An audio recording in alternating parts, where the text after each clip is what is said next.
ಎಲ್ಲರಿಗೂ ನಮಸ್ಕಾರ. ನಾನೀಗ ಜೀವನಿಧಿಯಲ್ಲಿ ಹೇಗೆ ರಿಜಿಸ್ಟರ್ ಆಗೋದಂತ ಹೇಳ್ತೇನೆ. ನಿಮ್ಮ ರೆಫರಲ್ ಲಿಂಕ್ ಕ್ಲಿಕ್ ಮಾಡಿ.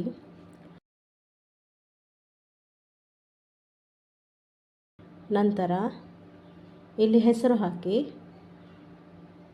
ನಂತರ ಮೊಬೈಲ್ ನಂಬರ್ ಹಾಕಿ,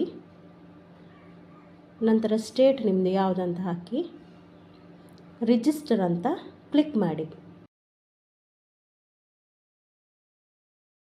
ಸ್ಕ್ರೀನ್ಶಾಟ್ ಮಾಡಿ ತೆಗೆದಿಟ್ಕೊಳ್ಳಿ. ಇಲ್ಲಿ ಲಾಗಿನ್ ಆಗಿ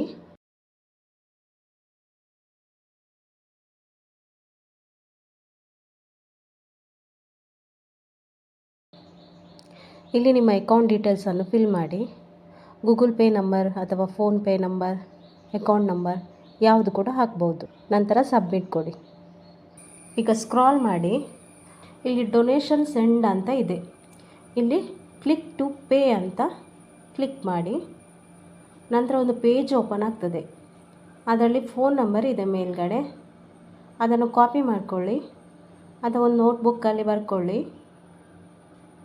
ಕೆಳಗಡೆ ಅಮೌಂಟ್ ಎಷ್ಟು ಅಂತ ಇದೆ, ಅದನ್ನು ನೋಡಿಕೊಂಡು ಬ್ಯಾಕ್ ಬಂದು ಗೂಗಲ್ ಪೇ ಅಥವಾ ಫೋನ್ಪೇಗೆ ಹೋಗಿ ಅಲ್ಲಿ ನಂಬರ್ ಟೈಪ್ ಮಾಡಿ ಅಥವಾ ನಂಬರ್ ಕಾಪಿ ಮಾಡಿದ ನಂಬರನ್ನು ಪೇಸ್ಟ್ ಮಾಡಿ ಅಮೌಂಟ್ ಹಾಕಿ ಸೆಂಡ್ ಮಾಡಿ.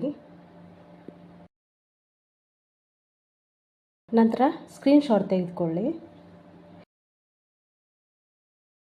ಇಲ್ಲಿ UTR ನಂಬರ್ ಅಂತ ಇದೆ, ಅದನ್ನು ಕಾಪಿ ಮಾಡಿ.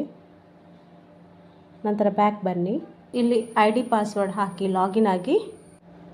ಈಗ ಸ್ಕ್ರಾಲ್ ಮಾಡಿ, ಡೊನೇಷನ್ ಸೆಂಡ್ ಅಂತ ಇದೆ, ಅಲ್ಲಿ ಕ್ಲಿಕ್ ಟು ಪೇ ಅಂತ ಹಾಕಿ. ಅಲ್ಲಿ ಪೇಮೆಂಟ್ ಟ್ರಾನ್ಸಾಕ್ಷನ್ ನಂಬರ್ ಅಂತ ಕಾಲಮಲ್ಲಿ UTR ನಂಬರನ್ನು ಹಾಕಿ. ಚೂಸ್ ಫೈಲ್ ಅಂತ ಇದೆ, ಅಲ್ಲಿ ನೀವು ಸ್ಕ್ರೀನ್ಶಾಟನ್ನು ಅಪ್ಲೋಡ್ ಮಾಡಿ. ನಂತರ ಸಬ್ಮಿಟ್ ಕೊಡಿ.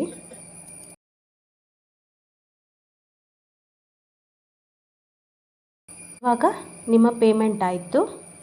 ಈಗ ಕಂಪೆನಿ ಆದರೆ ಕಂಪೆನಿ ಅದನ್ನು ಅಕ್ಸೆಪ್ಟ್ ಮಾಡ್ತದೆ. ಇಲ್ಲದಿದ್ದರೆ ನಮ್ಮೊಳಗೆ ಯಾರೋ ಮೆಂಬರ್ಸ್ ಆಗಿದ್ದರೆ ಅವರು ಅಕ್ಸೆಪ್ಟ್ ಮಾಡಬೇಕು.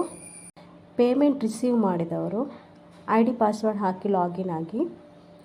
ನಂತರ ಇಲ್ಲಿ ಡೊನೇಷನ್ ರಿಸೀವ್ಡ್ ಅಂತ ಇದೆ, ಅಲ್ಲಿ ಕ್ಲಿಕ್ ಟು ಅಕ್ಸೆಪ್ಟ್ ಕೊಡಿ.